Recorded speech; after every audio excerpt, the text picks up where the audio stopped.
Bonjour à tous, aujourd'hui nous allons suivre un guide de démontage complet sur le Samsung Galaxy A6 2018. Donc nous allons démonter complètement le téléphone pour avoir un aperçu complet de toutes les réparations que l'on peut réaliser sur le A6 en version 2018.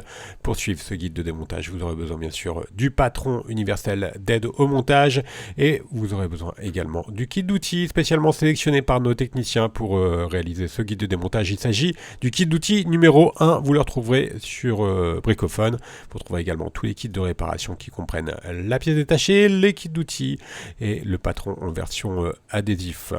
En commandant des pièces sur notre site internet, vous bénéficiez d'une assistance technique gratuite par chat, par téléphone, également par email. Et vous bénéficiez également de 10% de remise avec le code YouTube.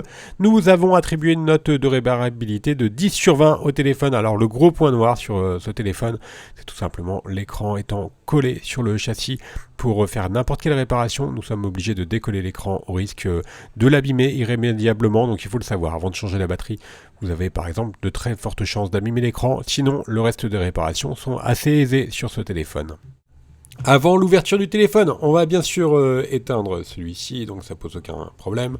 Et ensuite, nous allons enlever les racks des cartes micro SD et des cartes nano SIM. Donc voilà, il y a un lecteur double SIM sur le A6 et qui comprend également donc le rack SD. Et on va commencer par décoller l'écran. Alors il faut savoir que pour décoller l'écran, on va devoir chauffer celui-ci. Donc il est collé notamment sur les contours et également sur la partie centrale. La première méthode pour chauffer l'écran et faciliter le décollage, c'est d'utiliser un coussin chauffant que l'on va placer au micro-ondes et ensuite on l'applique sur l'écran pour chauffer celui-ci. La deuxième méthode, ça va être d'utiliser un décapeur thermique ou un sèche-cheveux et on va tout simplement faire chauffer tout le contour du téléphone pour ramollir la colle et ainsi faciliter l'ouverture du téléphone. Alors comme je vous le disais en introduction, malheureusement c'est la seule méthode d'ouverture pour le A6. On est obligé d'enlever l'écran et vous allez voir,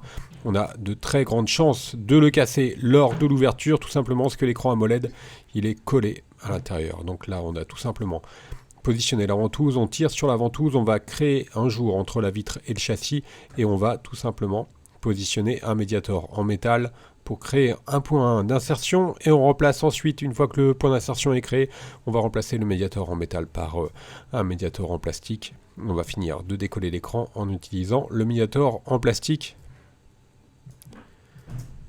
et on va faire tout le contour de l'écran avec le médiator en plastique. Alors l'ensemble des réparations est assez facile sur le A6, cependant vous êtes obligé d'ouvrir le téléphone pour avoir un accès complet à celui-ci. Donc grosso modo, si vous voulez changer la batterie, vous êtes obligé d'enlever l'écran et donc vous allez voir, vous avez 99% de chances de casser l'écran lors du démontage, tout simplement car l'écran AMOLED, donc l'afficheur, est collé sur la plaquette métallique qui le maintient. Et donc on est vraiment obligé de casser l'écran pour avoir un accès au téléphone.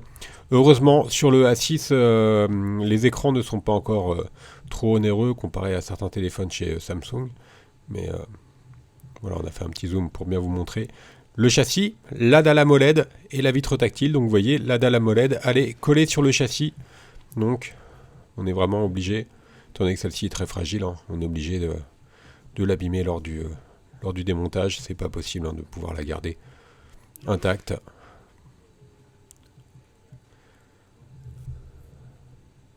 Et on ne peut pas changer non plus la vitre sans l'écran AMOLED. On sera obligé de changer les deux. Une fois que l'écran a été enlevé, il nous reste juste à le déconnecter. Donc on va enlever le petit cache en plastique qui maintient le connecteur de l'écran. On déconnecte la nappe de l'écran. Alors moi ce que je peux vous conseiller sur ce téléphone, c'est si vous changez l'écran par exemple, profitez-en pour remplacer la batterie en même temps, car une fois que l'écran sera recollé, vous ne pourrez plus faire cette opération sans endommager l'écran. Donc on va maintenant pouvoir retirer la coque arrière. Pour cela maintenant c'est assez simple, on va retirer les 18 vis apparentes, ce sont des vis cruciformes, et comme d'habitude sur les téléphones Samsung, ce sont les mêmes vis, donc vous pouvez les intervertir Cependant, on replace quand même toutes les vis sur le patron des deux montages pour être sûr de bien de ne pas les perdre. Et donc on voit bien le châssis intermédiaire sur lequel était collé l'écran. On voit bien les traces de colle qui sont sur la partie centrale et qui empêchent une ouverture correcte de la vitre de l'écran sans l'abîmer. Une fois qu'on a enlevé toutes les vis, on va pouvoir positionner le médiateur en métal pour faire levier et ainsi enlever la coque arrière. Alors le A6 en version 2018 ressemble très fortement aux anciens Samsung en série J qui avaient exactement la même méthode de démontage. Donc ça remplace plutôt les Samsung en série J que les anciennes versions A. Donc là on a tout simplement enlevé le module carte mère. On va pouvoir maintenant déconnecter la batterie et également décoller celle-ci. Elle s'enlève très facilement en utilisant le médiator en métal. On va simplement positionner le médiator en métal entre la batterie et le châssis intermédiaire pour pouvoir décoller celle-ci. Et c'est assez simple car il nous suffit juste de pousser la batterie ensuite pour pouvoir la décoller, finaliser le décollage. Donc voilà, il n'y a pas de difficulté particulière pour enlever la batterie. Mais effectivement, on est obligé, étant donné qu'on a un accès par l'écran, de casser l'écran pour remplacer la batterie. On va s'intéresser maintenant aux autres éléments. Donc la caméra avant, qui est simplement connectée sur la carte mère. Là il n'y a également pas de difficulté. On va s'intéresser également à la prise jack, donc qui elle est bien séparée du module de connecteur de charge et qui comprend également le micro qui est utilisé notamment en conversation. Donc voilà, pour le module jack et micro, alors ça c'est pas très courant d'avoir le micro sur la prise jack, c'est une première. Et maintenant, on va s'intéresser à la carte mère. Pour retirer la carte mère, il faut juste retirer les deux vis cruciformes qui la maintiennent au châssis intermédiaire. Et la carte mère, vous allez voir, c'est un seul tenant. Donc par contre, effectivement, le connecteur de charge, il est intégré à la carte mère. Donc si vous voulez changer votre connecteur de charge, il faudra le dessouder et le ressouder, ce qui n'est pas vraiment facile. Par contre, pour la caméra arrière, il n'y a pas de difficulté. Donc voilà, le connecteur de charge qui est soudé, c'est une des pièces qui s'abîme le plus facilement sur un téléphone et malheureusement là ce sera très compliqué à changer. Surtout sur un téléphone moyen de gamme. On va maintenant s'intéresser au haut-parleur. Donc le haut-parleur il reste sur le châssis intermédiaire, il est maintenu par 3 vis. Là aussi il a un emplacement qui est assez spécifique. En général, les haut-parleurs ils sont plutôt situés sur la partie basse du téléphone. Là, il est situé en haut.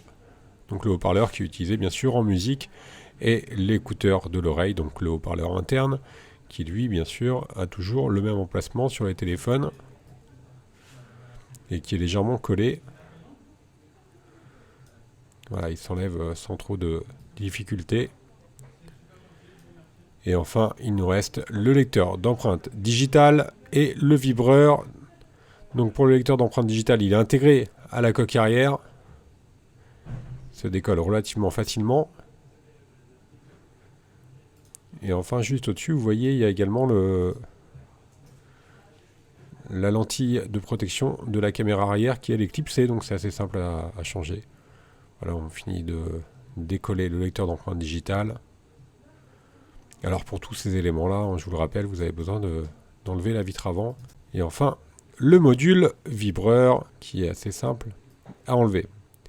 Voilà, le guide de démontage est maintenant terminé. N'oubliez pas que l'on reste joignable par mail, par chat et également par téléphone. Vous retrouverez tous les tutoriels de réparation pour le A6 sur notre site internet et également sur YouTube. N'hésitez pas à nous suivre sur les différents réseaux sociaux et à vous abonner à notre chaîne YouTube. Merci à tous d'avoir suivi ce guide et à bientôt pour de nouvelles vidéos.